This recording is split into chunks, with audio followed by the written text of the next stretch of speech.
दोस्तों, एक उदय सिंह नाम का मजदूर होता है, यूँ कहो कि लड़का होता है। उसकी शादी ये मान के चलो 2023 में एक ममता नाम की लड़की से हो जाती है। लेकिन उदय सिंह पहले तो कुछ काम काज भी करता था, लेकिन जब ममता से शादी हो गई तो इसकी अय्यासियां रुक गई, क्योंकि ये गांव की लड़कियों को लंगोटी का कच्चा था, बहुत ज्यादा लाइनबाज था, नंबर 1 का रसीला था, बहुत ज्यादा राल टपकाता था। जब पराई औरतों को, पराई बूढ़ी औरत को भी देख करके इसकी राल टपक जाया करती थी। और अगर कोई कंचन कामिनी दिख जाती थी तो उसके सामने, उसके पीछे आगे सांप की तरह डोलने लगता था।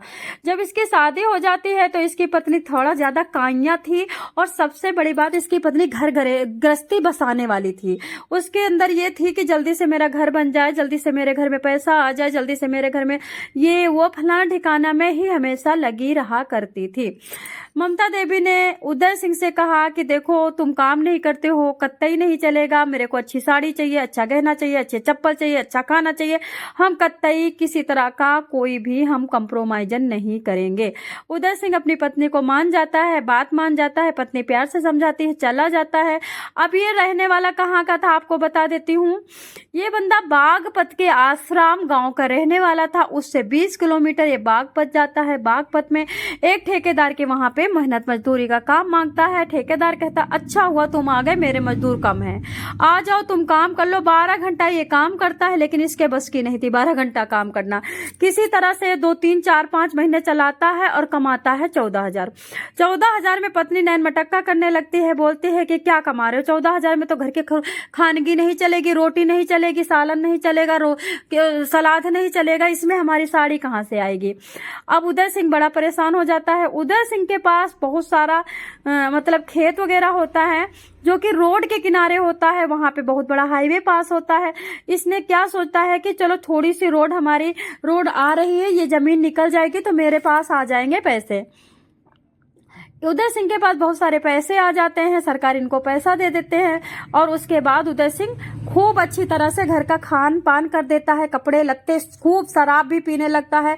अब तो डेली मछली मुर्गा लाने लगता है। अब तो ममता देवी की निकल पड़ती है, खान पान में बढ़िया अच्छा हो जाती है। एक दिन ममता देवी क्या करती है, बहुत अच्छा मीट बनाई थी, उसमें बड़े तेज से छिपकली कूद के गिर जाती है। ममता देवी कांप जाती है, उसके पति को बताती, पति ने कहा पूरा मीट फेंक दो, क्योंकि छिपकली का अगर पड़ा हुआ मीट अगर मुंह में भी लगा लेते हो तो पूरा जहर शरीर में फैल जाता है, खून जम जाता है पूरे शरीर में, पूरी जितनी नसें हैं उनके अंदर खून जम जाता है, नसें जम जाती, बर्फ बन जाता शरीर, फिर फूलता चला जाता है, इंसान मर जाता है। ये बात सुनकर के ममता जी कांप जाती हैं और कहती हैं कि बाप रे बाप, कहो तो मैंने देख लिया, नहीं तो आप छप्पर वाला घर, ये घर वगैरह सब गिरवा के पक्का घर बनवाओ, छिपकली वाला घर हमें नहीं चाहिए। उदय सिंह कहता है तुम मीट फेंक दो, हम देखते हैं। उसके बाद उदय सिंह क्या कहता है, अपना बाहर जाकर एक चबूतरा पे बैठता है। वहां पे एक नैनमटक की औरत आती है। नैनमटक की औरत वो भी विधवा होती है, लेकिन बड़ी सुंदर होती है, और इससे मतलब इसके पास आके कहती है कि भैया एक काम करो, मेरे बेटे के लिए थोड़ा सा कुछ जरूरत है, कॉपी किताब लाना है, आप मेरे को 10,000 रुपया दे दो, और हम आपको, आपका खेत बिका है, आपके पास पैसे हैं, और जैसे ही हमारे पास पैसा आएगा हम आपको वापस कर देंगे। अब ये एक देखता है ना, दो देखता है, तुरंत देखता है कि ये महिला तो बड़ी सुंदर है। इस महिला को देखते ही वो तुरंत के तुरंत पैसा लाके निकाल के दे देता है बैंक जाकर के, और ये लालच में भर जाता है। अब ये जब भी ये महिला चाहती है तब भी इसको बुला लेती है, अपना अच्छे अच्छे कपड़े ला करके पहन करके अपना चला जाता है, और वहां पे अपना टाइम काटता है, कुकर्म करता है। वो महिला भी खुश, ये भी खुश। ये महिला जो होती है, इसका ये विधवा होती है, इसका पति मर गया होता है। लेकिन एक दिन ममता को पता चल जाता है, रात में पीछे पीछे जाती है तो देखती है कि उनके घर में घुस करके कुंडी लग गई, अब तो कुछ नहीं हो सकता। ममता आकर के घर में बैठ जाती है। फिर उसके बाद क्या होता है, अपने पति को समझाती है कि ये बात ठीक नहीं है, सुधर जाओ, नहीं तो घर का जो पैसा, खेत बिका है, ये पैसा सब इन्हीं औरतों में चला जाएगा। और आपको पता है, विधवा औरत के साथ संबंध बनाना गऊ मारने के समान होता है। गऊ मारने का भी पाप उतना कट सकता है, लेकिन विधवा औरत के साथ संबंध बनाना कभी नहीं खत्म हो सकता पाप। इस तरह से मनाती है, लेकिन ये बंदा कभी 5,000, कभी 10,000, कभी 20,000, कभी साड़ी, कभी धोती, कभी लुगड़ा, कभी लुगाई। इस तरह से ममता देवी घुटन भरी भर जाती है, घुटन में भर भर के बीमार हो जाती है, सर दर्द करने लगता है। ममता कहती है कि एक काम करो, तुम मेरे मायके जाओ, मेरी बहन को लेके आओ। मेरी बहन को ले आओगे तो क्या होगा कि मेरे घर का काम कर लेगी, मेरा थोड़ा शांति हो जाएगी, मैं बात कर लूंगी उससे, हम दोनों बहनें थोड़ा सा दुख दर्द बांट लेंगे। ये जाता है, ममता देवी की बहन को लेके आता है। ममता देवी की बहन मतलब ये मान के चलो ममता के 4 गुना सुंदर होती हैं।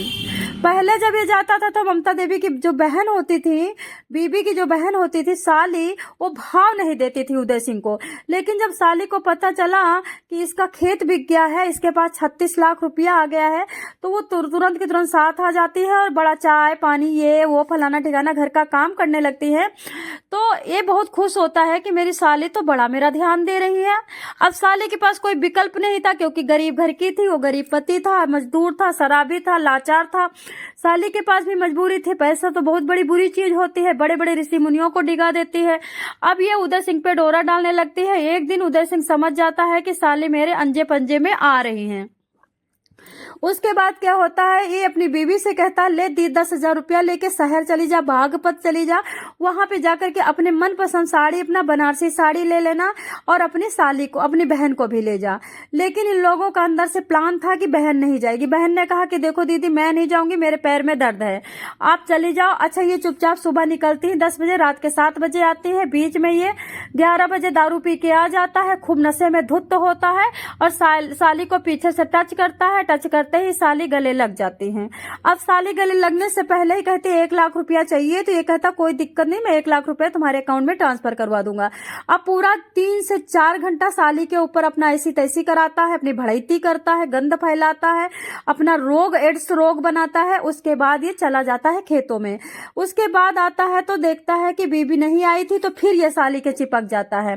खाना खा करके चाय पी के बैठ रहा होता, बीबी आ जाती, साड़ी वगैरह दिखाती है और उसके बाद फिर बीबी सो जाती है। तो देखती है कि फिर पति उसी विधवा के औरत के घर में गया हुआ है। ये रोने लगती है, तो इसकी जो साली थी, साली का नाम रुचि था। रुचि कहती, दीदी गुस्सा मत हो और ना रो, सब धीरे धीरे ठीक हो जाएगा। क्योंकि साली तो चाहती ही नहीं थी कि जीजा कभी ठीक हो, साली तो चाहती ही जीजा बिगड़ा रहे। तो साली इस तरह झूठ के लबादे लपेट रही होती है और इस तरह से ममता को संतुष्टि मिलती है कि देखो मेरी बहन को मेरा कितना ख्याल है। अब ममता क्या करती है, रुचि के पास में लेट जाती है। उसके बाद ममता 2 बजे 3 बजे रात को जागती है तो रुचि गायब। मैसेज आता है टुन्न से, मोबाइल में मैसेज आता है, ये मैसेज पढ़ती है, तुरंत जीजा के कमरे में चली जाती है। और जब ये जाती है, मतलब ये ममता देवी जब जाती है तो देखती खिड़की से झांक करके, तो निरानांग वहां पे साली पड़ी थी, रुचि नाम की जो लड़की उदय सिंह के गले में लगी पड़ी निरानांग पड़ी हुई थी। अब तो ये देख करके बिल्कुल सहम सी जाती है। कहाँ 6 महीने से ये पड़ोसन के चक्कर में थे कि पड़ोसन का दुआ भभूत करवाऊंगी, पुलिस के जाऊंगी, ये करूं क्या करूं, बड़ी दिक्कत में थी, डिप्रेशन में चली गई थी। घर का पैसा सारा जा रहा है, शराब दिन रात बढ़ रही है। वो तो कुत्ते को घी हजम नहीं होता है, ठीक है। पहले कहाँ 14,000 कमाता था, 1 रुपया नहीं था, 1 शराब नहीं पीता था। आज की डेट में रुपया आ गया, शराब अलग से पी रहा है, औरतों को अलग से घुमा रहा है। बताओ कोई मर्द है? ऐसे ही मर्द होते हैं क्या? इस तरह से फिर ये आके चुपचाप खिड़की से झांक करके लेट जाती है, आंसू से भर जाती है। जब उसकी साली आती है, मतलब रुचि आती है इसकी बहन, तो देखती है कि दीदी सोई पड़ी है। ये जानबूझ करके अपनी साड़ी से मुंह ढक लेती है और वो अपना सो जाती है। अब ये चुपचाप समझ जाती है कि मतलब ये मजे ये भी मार रही है, मजे पड़ोसन भी मार रही है, और ये नंबर 1 का रसिया टाइप का गिरा हुआ नीच कुकर्मी आदमी है, मती से बौरा गया है। इसने पूरा घर को बर्बाद करने की ठान रखी है। इसको जिस्मानी सुख के अलावा कुछ भी अच्छा नहीं लग रहा है। जिस्मानी सुख में फना हो जाएगा, मर जाएगा, किसी दिन कोई मार पीट देगा, ये जेल चला जाएगा, मेरी जिंदगी बर्बाद हो जाएगी। ये सोचते सोचते ये अपने पति को मनाती है, बहुत रिक्वेस्ट करती है, पैरों में पड़ती है कि मान जाओ, मैंने रात में देखा है तुम रुचि के साथ नंगा पड़े थे और मैं देख करके रो करके रक्तों के आंसू चली आई, और मैं क्या करूं बताओ, और इसको जाओ इसके घर भेज के आओ। इतना बात सुनते ही वो शराबी आदमी उदय सिंह नाम का बंदा इतना पीटा, इतना पीटा, इतना पीटा और एक घर के अंदर बंद कर दिया दूसरे कमरे में, और खोला ही नहीं। बार बार रुचि कहती दीदी को खोल दो, दीदी को खोल दो। अब ममता को रुचि के नाम से नफरत होने लगी थी। रुचि जब दीदी कहती ना और खोल दो तो इसे लगता रुचि के हाथ से तो दरवाजा नहीं खुलवाऊंगी, बेशक मैं इसी के अंदर लटक रहूंगी रस्सी में। ऐसा सोचते सोचते वो फिर शाम को रुचि खोल देती है। उदय कुछ नहीं बोलता क्योंकि वो नशे में धुत पड़ा होता है। अब ये चुपचाप खाना खाती है, चुपचाप शांत होकर के, जैसे लगता सारा दर्द चला गया था, जैसे लगता था कि सारा का सारा इसके अंदर का पूरा दुख खत्म हो गया था। इसको कोई दुख ही नहीं था। शांत से हल्का सा मुस्कुरा करके बहन के पास लेट जाती है।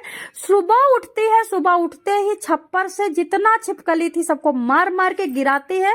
तो ममता से उसकी बहन रुचि पूछती है कि जिज्जी तुम क्यों गिरा रही हो, छिपकली को क्या करना चाहती हो? तो ममता कहती है कि ये 2 बार खाने में गिर पड़ी है, 1 बार मीट में गिर पड़ी है।